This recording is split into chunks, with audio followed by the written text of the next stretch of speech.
Bien, chers collègues, je vous propose, si vous en êtes d'accord, de commencer. Il est 35. Nous avons attendu les 5 minutes,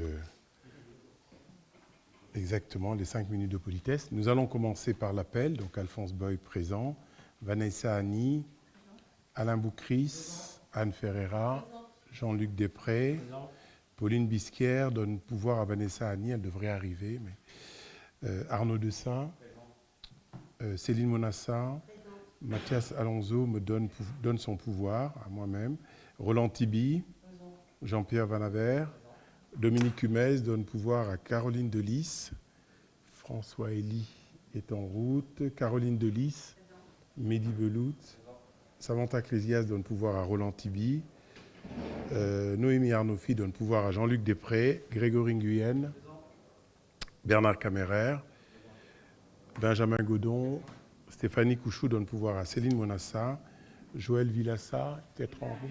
Oui, il est peut-être en route. Jean-Charles Joulin, absent. Claude Duroux donne pouvoir à Madame Claire. Jamel Melouk, Dominique Maignan et Annick Claire, donc présents. Merci beaucoup. Grégory Nguyen se désigne bénévole pour le secrétariat. Merci Grégory, c'est très gentil.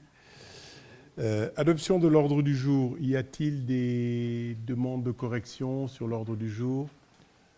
Non, nous gardons l'ordre du jour. Parfait.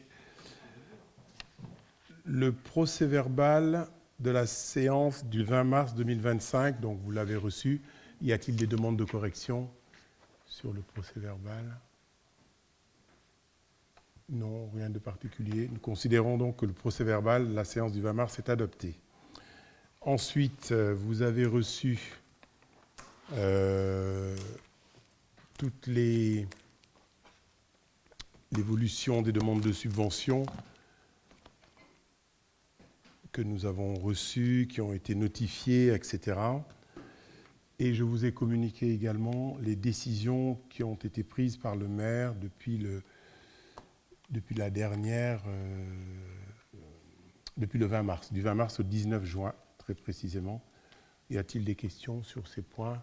C'est des conventions qui ont été signées, voilà, rien de particulier sur ce point. Alors, l'ordre du jour, nous pouvons qualifier ce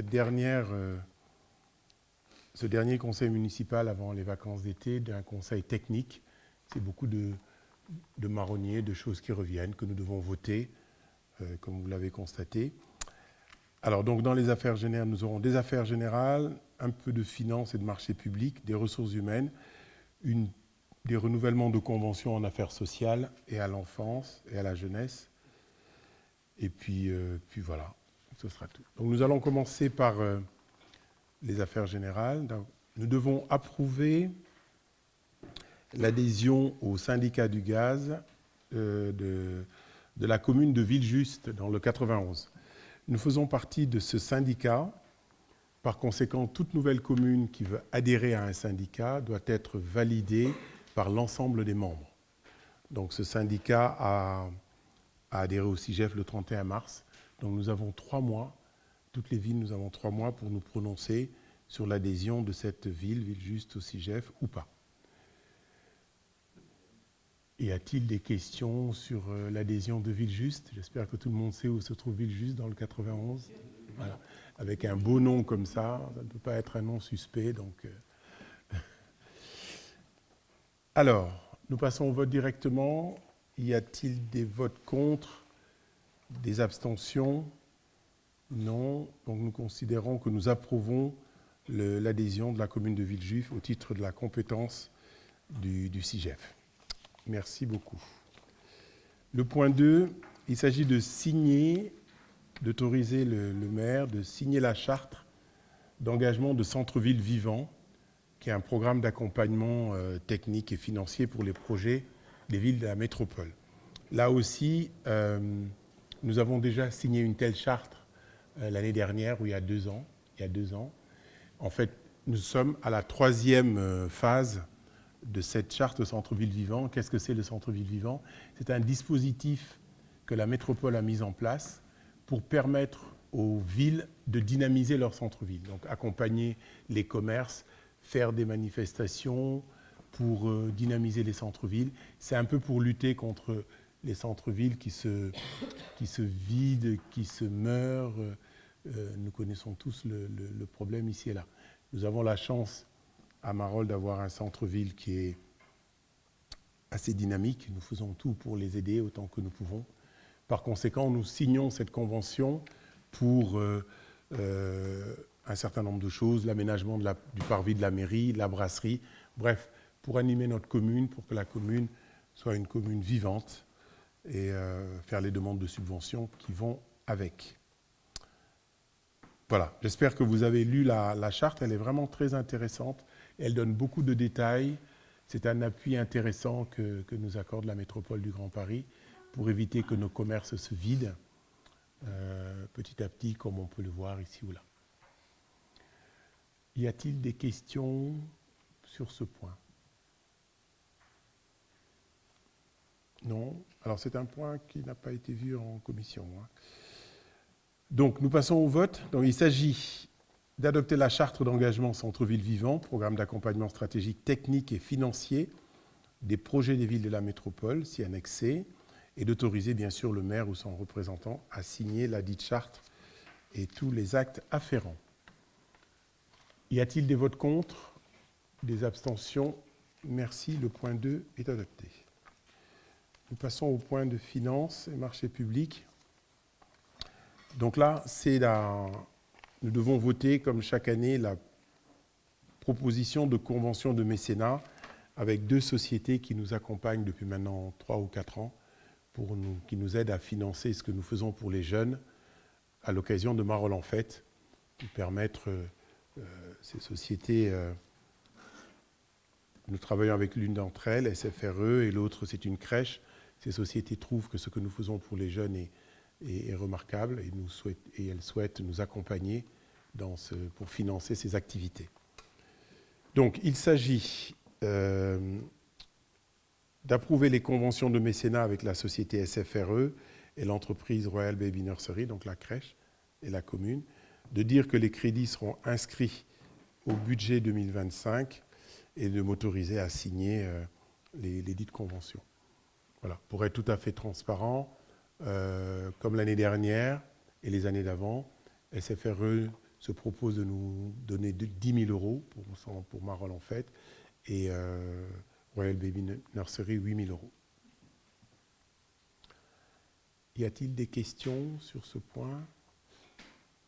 Non, bien sûr, la commission qui s'est réunie le 12 juin a validé ce point à l'unanimité. Nous passons au vote. Qui vote contre? Qui s'abstient? Merci, le point 4 est adopté. Alors, nous passons aux ressources humaines. Donc là, il s'agit de... Là aussi, c'est vraiment un marronnier. Nous embauchons tous les étés des jeunes au service technique. Donc nous en embauchons 5 en juillet, en août, de compris. Donc nous devons vous présenter le tableau des effectifs avant leur embauche et après. Donc nous devons créer ces postes. Donc l'objet de cette modification du tableau des effectifs est donc la création des 5 postes de saisonniers en catégorie C et la création d'un poste d'ingénieur. Nous avons un ingénieur qui a réussi son concours et qui donc passe en catégorie A. C'est une promotion interne. Voilà. Y a-t-il des questions sur cette délibération récurrente? Exactement. Nous lui transmettrons. Oui, il s'agit de notre directeur des services techniques. Voilà. Donc, c'est pas moi, je vous rassure, je ne suis pas ingénieur et je ne le serai jamais. Je serai incapable. Non. Voilà. Donc, nous passons au vote. Donc, nous votons pour approuver la modification du tableau des effectifs comme suit. Création de 5 adjoints techniques saisonniers en catégorie C et un ingénieur en catégorie A.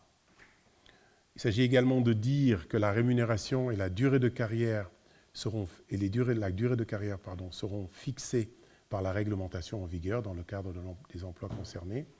Dire que les crédits nécessaires à ces dépenses sont prévus au budget 2025, au chapitre 12, et de m'autoriser à signer les documents afférents. Qui vote contre? Qui s'abstient? Merci. Donc le point 5 des ressources humaines est adopté également. Alors, nous passons aux affaires scolaires. Donc, je donne la parole à Grégory qui va nous parler du point 6, c'est-à-dire l'approbation de la convention de partenariat entre la commune de Marolles et de Santeny portant sur l'ouverture en alternance de l'accueil de loisirs. Voilà. On entend? Okay. Parfaitement. Donc, comme depuis 2021, en fait, une convention a été passée avec la commune de Santeny afin de mutualiser les accueils sur les deux premières semaines d'août. Donc, on doit renouveler tous les 3 ans cette convention. On arrive à terme. Donc, là, l'article 1 est d'approuver la convention de partenariat entre les communes de Marolles, Ambry et Santeny portant sur l'ouverture en alternance chaque année de l'accueil de loisirs extrascolaires en juillet ou en août. Bon, là, en l'occurrence, on est sur août, sur les 2 premières semaines. Et cette année, c'est Marolles qui reçoit. En même temps, il est nécessaire d'ajouter une clause concernant le règlement général portant sur la protection des données RGPD. Donc, article 2, autoriser monsieur le maire ou son représentant à signer la dite convention si annexée. Voilà. Peut-être juste un mot de complément pour revenir à l'historique. Avant, chaque ville, Marolles et Santeny, organisait un accueil pour les enfants et fermait 3 semaines au mois d'août. Alors, il y a des parents qui sont des juilletistes, comme on dit, d'autres qui sont des haussiens. Et nous nous sommes dit qu'en nous mettant ensemble, nous pourrions réduire ce délai de fermeture à 15 jours, 1 semaine de fermeture à proprement parler, et 1 semaine pour nettoyer l'école, enfin le centre de loisirs. Donc nous en sommes aujourd'hui à fermer... C'est 1 semaine, pas 2 semaines. 1 semaine simplement pour nettoyer, pardon. Donc le fait de nous mettre ensemble nous permet, sur une année, d'aller sur Santeny, ce qui facilite les vacances de nos agents également. Et l'année d'après, nous recevrons les personnes de Santeny. Donc cette année, c'est Marolles qui va accueillir les jeunes de Santeny. Je crois que nous avons beaucoup d'inscriptions, d'ailleurs, semble-t-il, de Santeny et de Marolles également. Voilà. Donc là aussi, nous avons l'habitude de signer d'approuver ce genre de dispositif, de convention. On a posé la question à la commission pour les vacances de Noël et Nouvel An. Il se trouve que moi, je me suis retrouvé un peu dans cette situation. Prends le micro, s'il te plaît, pour l'enregistrement. Ça s'entend. Vous m'entendez là? C'est bien. Donc il se trouve que pendant ces périodes de vacances-là, apparemment, il y a un moment où il n'y a rien. Il y a 1 semaine de une semaine où il n'y a rien. Mmh. Parce que moi, j'ai eu des parents qui m'ont demandé de faire des stages judo justement parce qu'ils avaient des problèmes. Nous, on ne pouvait pas non plus. Donc voilà, c'est un peu voir si on peut trouver une solution, s'il y a une possibilité, faire un peu ce dispositif à ce moment-là, parce qu'il n'y a apparemment rien du tout. Comme on a proposé, on va lancer un sondage et puis voir le nombre de familles effectivement qui seraient intéressées, et puis après pourquoi pas faire la même chose avec Santeny. Enfin voilà, en tout cas on a bien entendu et on va effectivement faire un sondage et on va voir ce qu'on peut proposer et ne pas laisser les familles éviter. Parfait. Bien, nous passons au vote. Qui vote contre la signature de cette convention? Qui s'abstient? Merci. Le point 6 est adopté également. Nous restons sur les affaires scolaires. Je passe la parole à Anne pour la modification de la délibération 69-2024 relative au règlement intérieur des affaires scolaires, des activités péri- et extrascolaires. Tu as la parole, Anne. Donc il s'agit ici de proposer une nouvelle mention au règlement pour inclure les familles divorcées. Aujourd'hui, effectivement, si nous avons une famille qui divorce, le papa ou la maman qui ne vit plus sur Marolles va payer un tarif extérieur. Pour permettre que les 2 parents on puisse calculer le quotient parce que l'enfant reste sur Marolles, reste un enfant scolarisé sur Marolles, on propose de rajouter une mention tout simplement à ce règlement. Et cette mention dit que si un parent déménage hors de la commune, il pourra, sur demande, continuer à bénéficier du tarif Marollet. Alors, on va être très précis. Je vais vous donner un exemple auquel nous avons été confrontés. Nous avons un couple qui a divorcé. L'enfant était dans une de nos écoles et l'enfant payait 4 € le repas. Et donc, les parents se sont séparés. La mère est allée vivre à Brie-Contre-Robert. Et donc, chacun des parents a fait calculer son quotient familial. Le père, n'ayant plus les revenus de madame, paye 3 € le repas. Et la maman, étant à Brie-Contre-Robert, paye le prix extérieur de Marolles, c'est-à-dire 6,50 €. Donc moi, j'ai 2 problèmes par rapport à ça. Le premier problème, c'est que le même enfant qui étudie à Marolles, qui mange à Marolles, lorsqu'il dort chez son père, paye 3 €. Lorsqu'il dort chez sa mère, paye 6,50 €. D'abord, personne n'a vérifié que quand les parents étaient mariés, ils dormaient ensemble. À plus forte raison quand ils sont séparés. Je trouve ça complètement stupide. Bon. Ensuite, l'autre problème également, je reçois régulièrement des personnes en situation de divorce. Je dois avouer que ce sont exclusivement des femmes qui viennent me voir. Nous savons très bien que les femmes sont majoritairement moins bien payées que les hommes. Et ce sont les femmes dans ces situations-là qui sont dans des situations particulièrement difficiles de logement et de revenus. Par conséquent, continuer à aggraver les problèmes des dames qui n'ont pas pu rester sur Marolles, qui n'ont pas pu racheter leur part pour leur maison et qui sont allées ailleurs parce qu'elles ne pouvaient pas faire autrement, je trouve ça pas tout à fait éthique. Donc nous vous proposons de rajouter ce paragraphe pour que les personnes qui le demandent, bien sûr, parce que je pense qu'il faut qu'il y ait une démarche, puissent être facturées. Tant que l'enfant est à Marolles, mange le repas de Marolles, peu importe là où il dort, le prix sera le prix du quotient familial des parents. Voilà. Je ne sais pas ce que vous en pensez, mais... Oui. Voilà. Donc, nous passons au vote. Qui vote contre? Qui s'abstient? Merci. Le point 7 est adopté. Nous passons au point suivant, l'approbation des nouveaux tarifs de la Maison des Jeunes. Grégory, tu as la parole. Point 8. Donc, approbation des nouveaux tarifs de la Maison des Jeunes.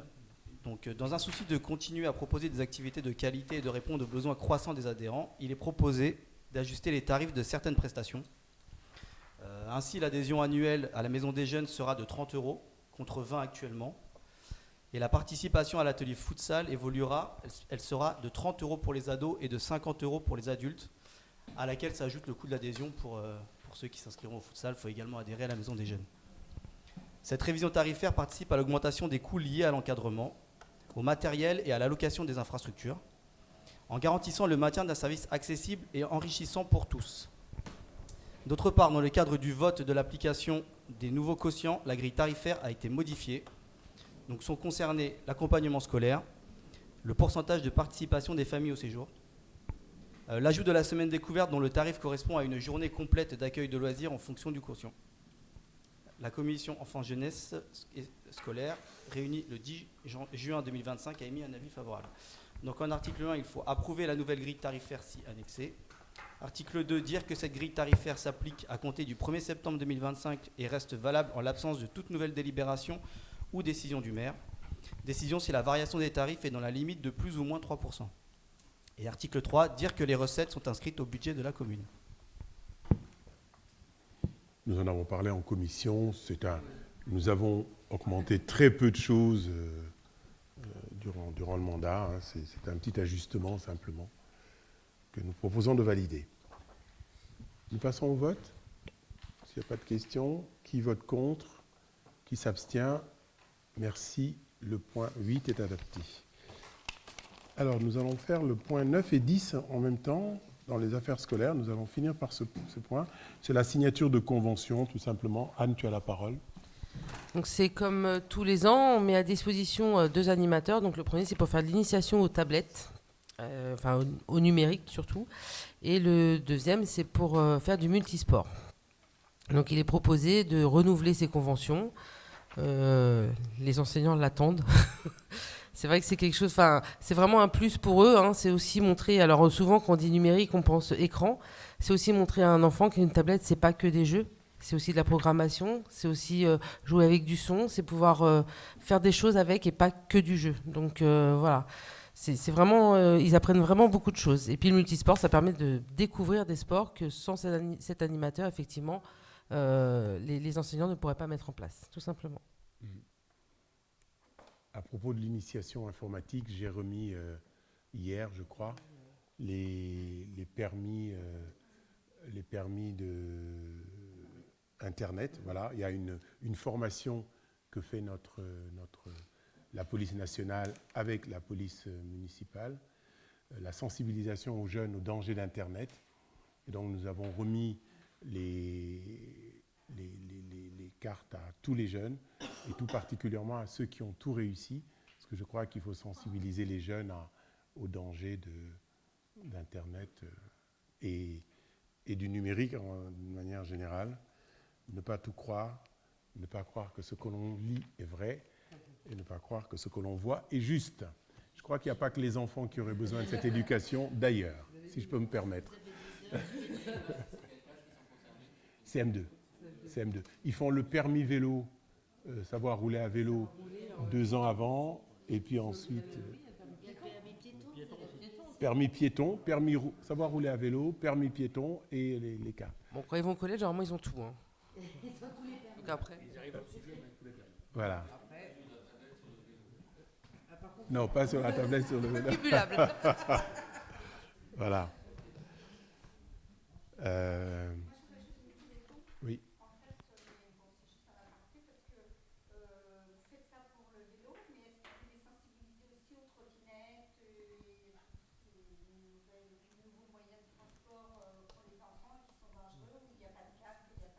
Ouais.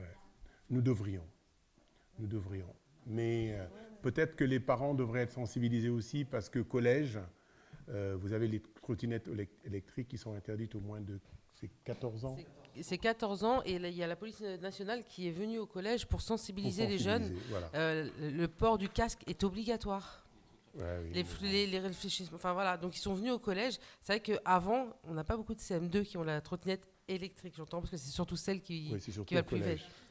Voilà. Et le collège dépendant du département, voilà. Alors, voilà pour les points d'ordre du jour. En informations diverses, peut-être rappeler que nous entrons dans la belle période des fêtes. Comment ? Ah, pardon. Je voulais déjà passer aux fêtes. Nous allons voter, effectivement. Nous allons voter.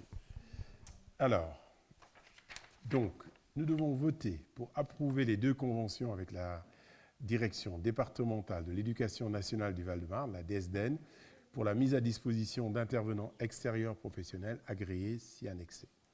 Voilà. Qui vote contre ? Qui s'abstient ? Merci. Les points 9 et 10 sont adoptés. Donc, en informations diverses, j'avais commencé à vous dire que nous entrons dans la belle période des fêtes de Marolles. Nous allons commencer demain soir, avec la fête des commerçants au centre commercial. Et puis le lendemain, la fête de la musique avec plusieurs orchestres, je crois. Donc, bien sûr, vous y êtes cordialement invités au même titre que tous les Marolais qui y sont en général présents et très nombreux.